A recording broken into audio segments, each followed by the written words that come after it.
Hello guys, welcome to our channel teachers creator. इसमें हम unit 1 के कंटेम्प्रेरी इंडिया एंड एजुकेशन का unit 1 चल रहा है, जिसमें आपके 1 to 20 क्वेश्चंस अपलोड हो चुके हैं।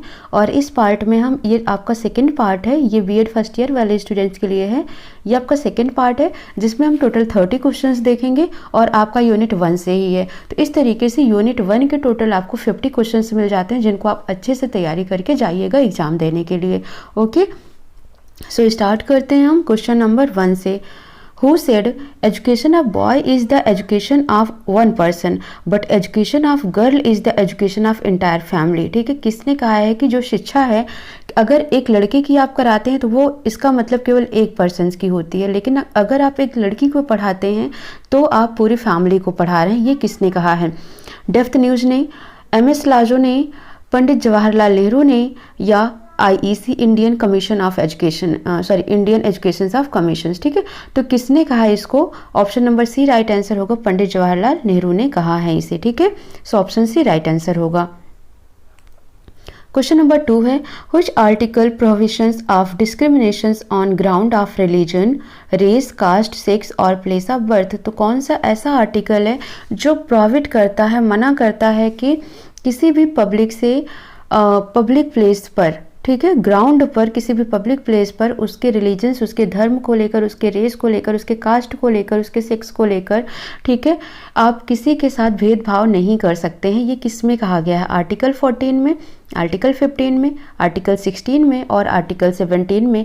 तो ये कहा गया आपका आर्टिकल 15 में। ठीक है, तो आर्टिकल 14 में क्या कहा गया ये भी सुन लो। ये जितने भी आपको यहाँ पर ये दिख रहे हैं, ये आपके सारे आर्टिकल्स जो भी रिलेटेड हैं, ये इक्वालिटी से रिलेटेड आर्टिकल्स है, राइट टू इक्वालिटी। ठीक है, तो राइट टू इक्वालिटी में अगर हम देखते हैं तो अल्फ़ाबेट में ABCD आप पढ़ते हो तो ई 5वें नंबर पर आता है।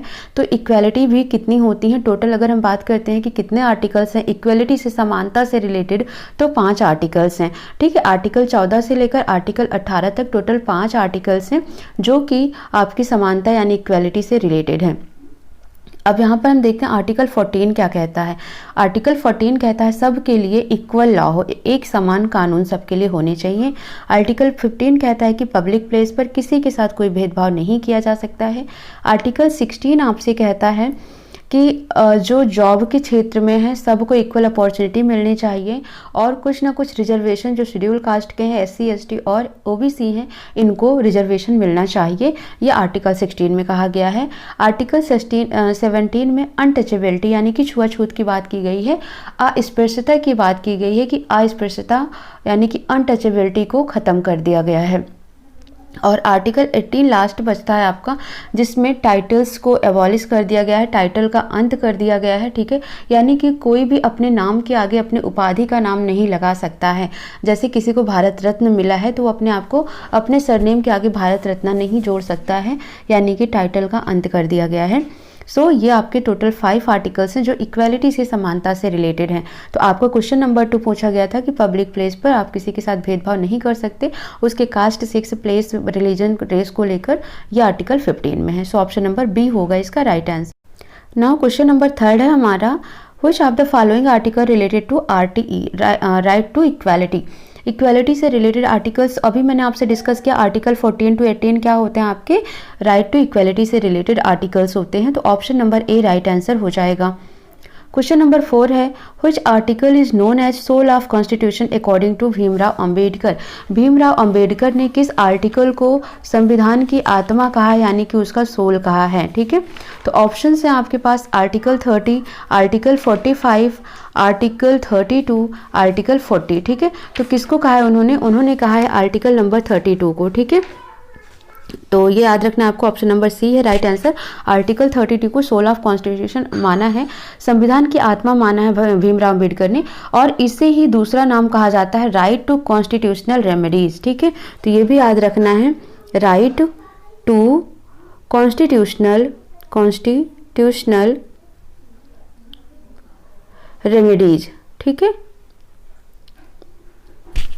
संवैधानिक उपचारों का अधिकार।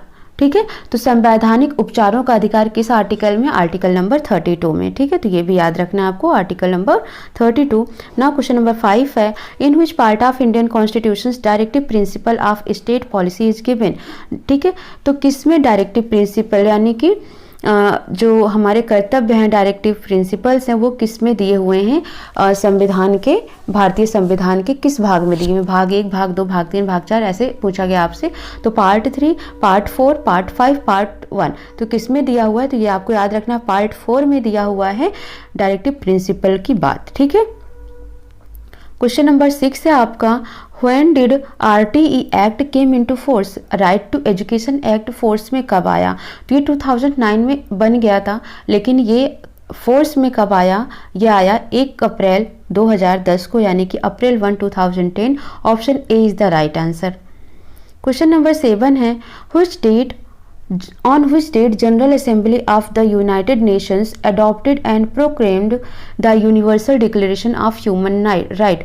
मानवाधिकार का जो डिक्लेरेशन हुआ था उसको यूनाइटेड नेशंस ने कब अडॉप्ट किया और कब प्रोक्लेम किया, ठीक है। तो ये है आपके पास ऑप्शन, दिसंबर 10, 1948, दिसंबर 20, 1947, दिसंबर 12, 1948, दिसंबर 20, 1948। तो राइट ऑप्शन क्या होगा आपका? दिसंबर 10, 1948, ठीक है। 10 दिसंबर 1948 को ही general assembly of United Nations ने universal declaration of human rights को अडॉप्ट किया, ठीक है। सो आपका ऑप्शन हो जाएगा A. How many articles are there in the universal declaration of human right? तो जो ये ह्यूमन राइट का डिक्लेरेशन किया गया था इसमें कुल कितने आर्टिकल्स हैं? आर्टिकल 30, टोटल 30 आर्टिकल्स हैं, 40 आर्टिकल्स हैं, 50 आर्टिकल्स हैं या 60 आर्टिकल्स हैं, ये आपसे पूछा गया है। तो इसमें कुल आपके कितने हैं? 30 आर्टिकल्स हैं। सो ऑप्शन ए इसका राइट आंसर हो जाएगा। अब 1 से 22 आर्टिकल दिए हुए हैं सिविल एंड पॉलिटिकल्स राइट के लिए, और 23 से लेकर 30 आर्टिकल दिए हुए हैं आपके economic, social and cultural rights के लिए। सो क्लियर हो गया होगा आपके, क्योंकि देखो ओके, नेक्स्ट क्वेश्चन यहाँ आप देख लो पहले। क्वेश्चन नंबर 9 है, UN declaration of human rights included, जो यूएन डिक्लेरेशन हुआ है मानवाधिकार को लेकर, ह्यूमन राइट्स को लेकर, वो क्या क्या इंक्लूड करता है? Civil and political rights, economical and social rights, cultural rights, all of this. तो ये किसको करता है? ऑल ऑफ दिस को करता है। सो इसका राइट आंसर क्या हो जाएगा? डी, ठीक है। अब यहाँ पर देखो, जो सिविल एंड पॉलिटिकल राइट की बात की गई है, तो इसमें आता है आपका आर्टिकल नंबर 1 से लेकर 21 तक, ठीक है। 1 से 21 आर्टिकल आता है इसमें, और फिर दूसरा है आपका economical, social and cultural rights, यानी कि ये 2 मिलाकर, ठीक है। तो 22 से लेकर 30 तक आते हैं इसमें। तो इस तरीके से कुल 30 आर्टिकल हैं जो कि ह्यूमन राइट्स में हैं। ना क्वेश्चन नंबर 10 है आपका, सेकेंडरी एजुकेशन कमीशन, SEC, ठीक है। Secondary education commission was appointed under whose chairmanship? किसके चेयरमैनशिप में सेकेंडरी एजुकेशन कमीशन अपॉइंट किया गया था? Doctor A Swami Mudaliar, doctor P Swami Raman, doctor A Lakshman Swami Mudaliar, doctor P Swami Lakshman Mudaliar. तो ये है आपका option number C right answer, doctor A Lakshman Swami Mudaliar, ठीक है, याद रखना आपको। क्वेश्चन नंबर 11 है, Indian education commission IEC was established in या built in which year? 1964 to 68, 1964 to 66, यही राइट आंसर होगा, ठीक है। सो आपको ये याद रखना है 64 to 66। Who was the chairman of IEC? Indian education commission के चेयरमैन कौन थे? तो वो भी याद रखना है, प्रोफेसर DS कोठारी, इसीलिए इस कमीशन को बाद में कोठारी कमीशन के नाम से भी जाना गया, ठीक है। So option B right answer होगा।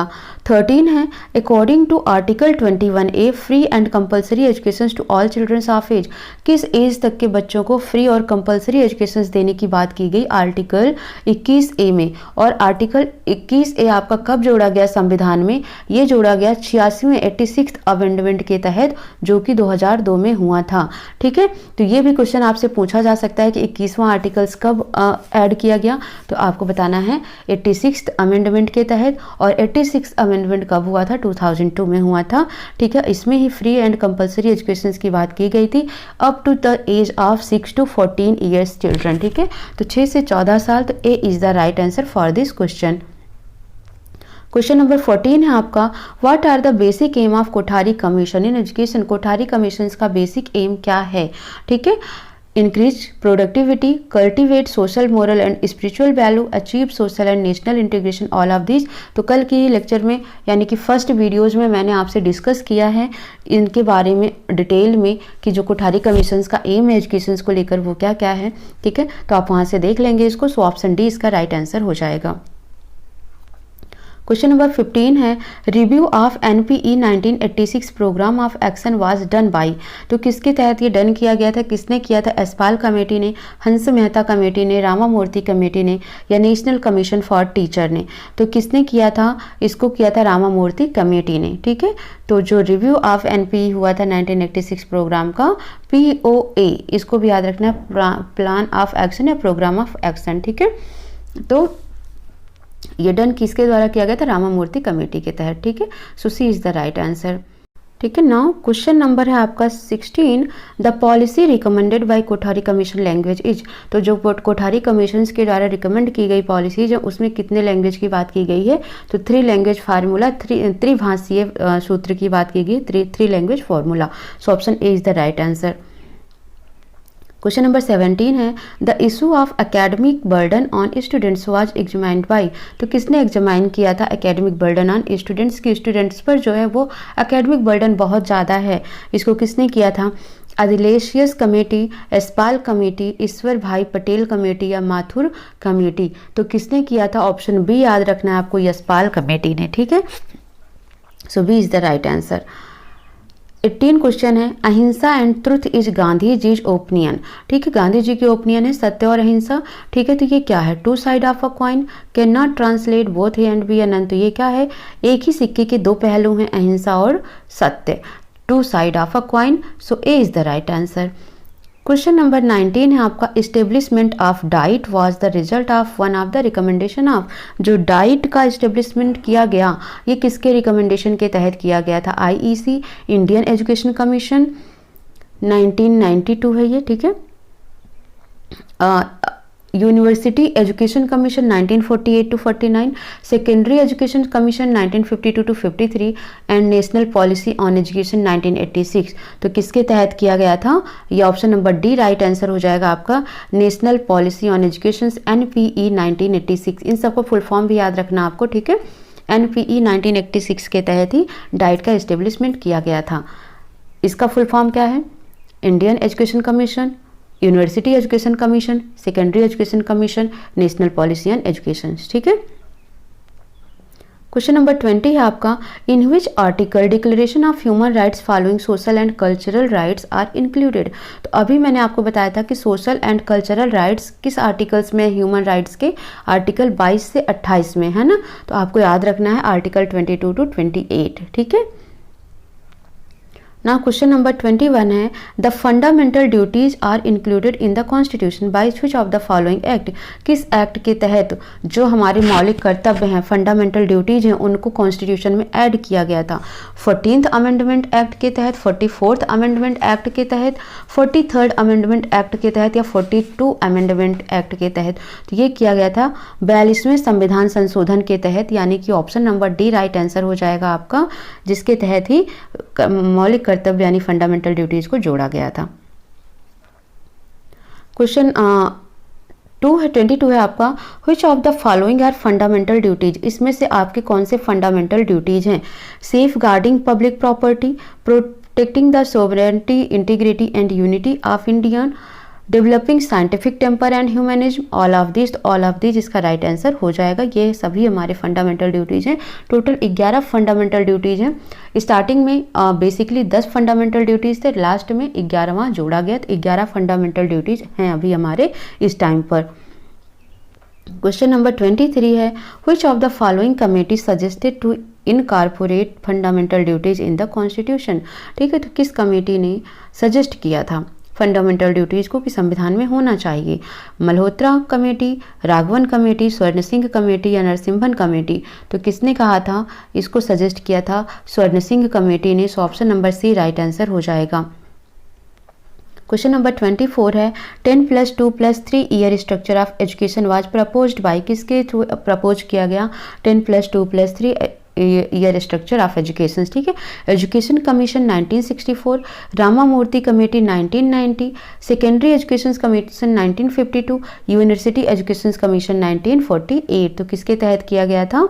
तो ये आपको याद रखना है, option number A right answer होगा, एजुकेशन कमीशन 1964 के तहत। A is the right answer, ठीक है। नाउ क्वेश्चन नंबर 25 है, the mid day meal programme for primary school is was initiated with a view to, ठीक है।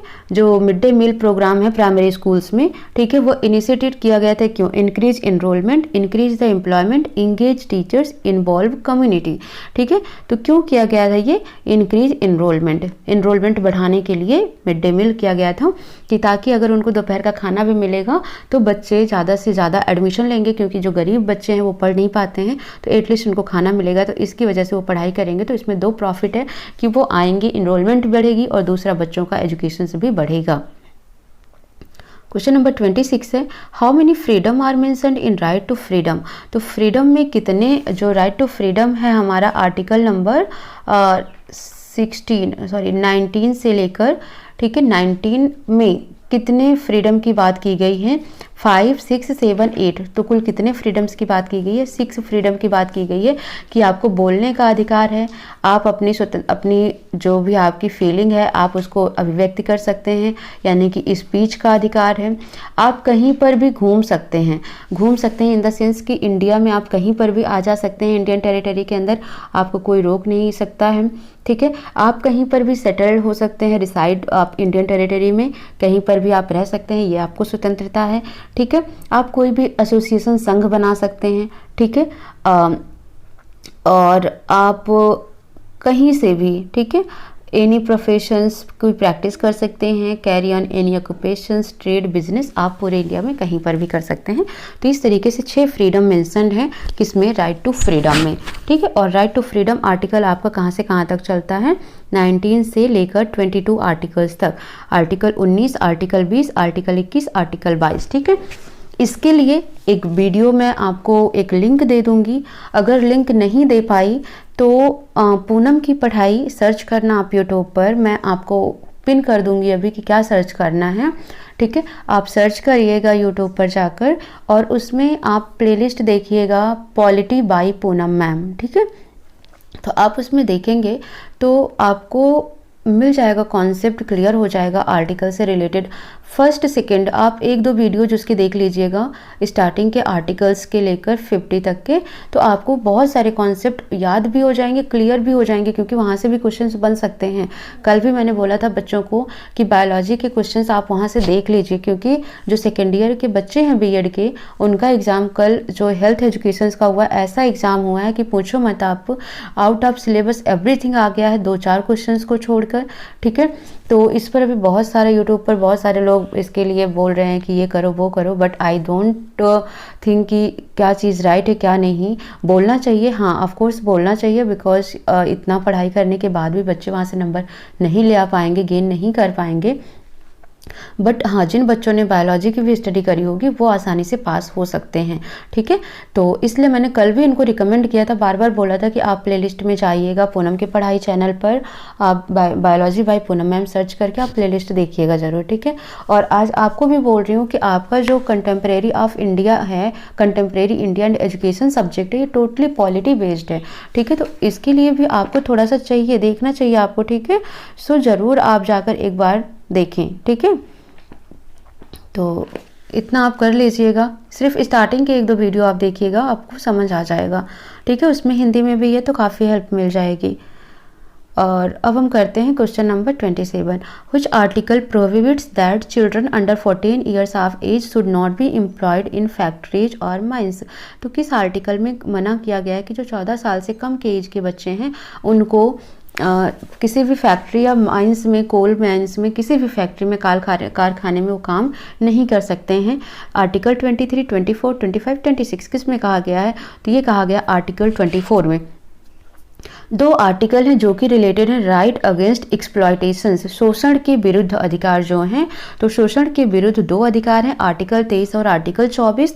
आर्टिकल 23 में कहा गया है कि आप अपना अंग दान कर सकते हैं पर उसे बेच नहीं सकते हैं, ठीक है। और आर्टिकल 24 में कहा गया है कि आप किसी से फोर्सफुली काम नहीं करा सकते हैं और 14 साल से कम बच्चों को आप काम पर नहीं रख सकते हैं, ये कहा गया आर्टिकल 24 में। आर्टिकल 28 है, सॉरी क्वेश्चन 28 है, article 21A inserted in fundamental right under which amendment, किस अमेंडमेंट के तहत आर्टिकल 21 को जोड़ा गया था? तो ये जोड़ा गया था आपका 86 अमेंडमेंट के तहत और ये हुआ था 2002 में, ठीक है।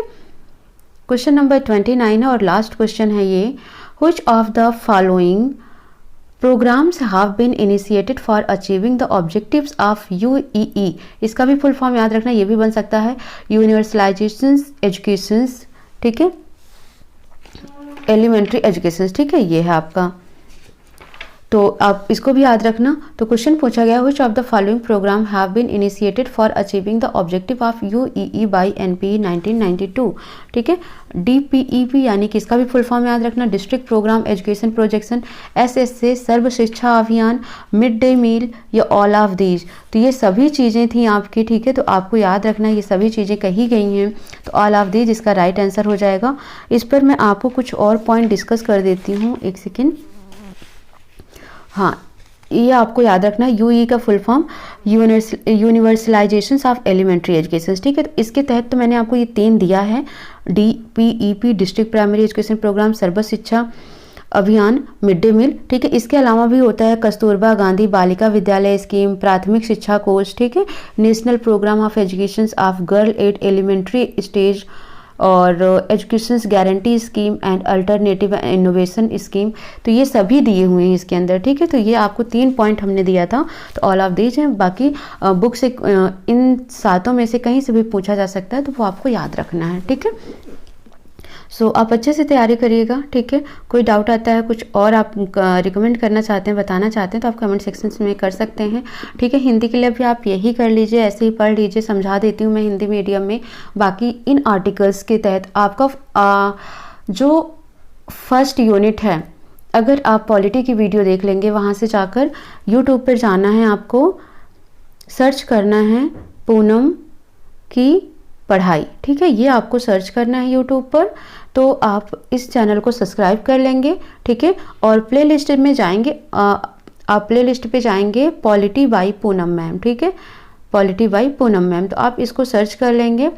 तो पॉलिटी में आप देखेंगे तो वहाँ पर आपको फर्स्ट 2 लेक्चर जो प्रोवाइड कराया गया है, ठीक है, आपको आसानी से उसमें मिल जाएगा। टोटल उसमें 15 वीडियोज़ हैं, आप फटाफट आप 1.5 की स्पीड पे करके सुन लेंगे तो आपको बहुत ही बेनिफिट मिलने वाला है, ठीक है। सो आप इस चैनल को भी लाइक शेयर सब्सक्राइब जरूर करिए, ठीक है, बिकॉज बहुत ही मोटिवेशन मिलता है अगर आप लोग लाइक भी करते हैं, शेयर भी करते हैं, कमेंट करते हैं तो, ठीक है। सो मिलते हैं नेक्स्ट सेशन में यूनिट 2 के साथ। तब तक आप इन्हीं 2 वीडियो को देखते रहिए, पढ़ते रहिए, बुक को भी रिव्यू करिए, ठीक है। So thank you for watching.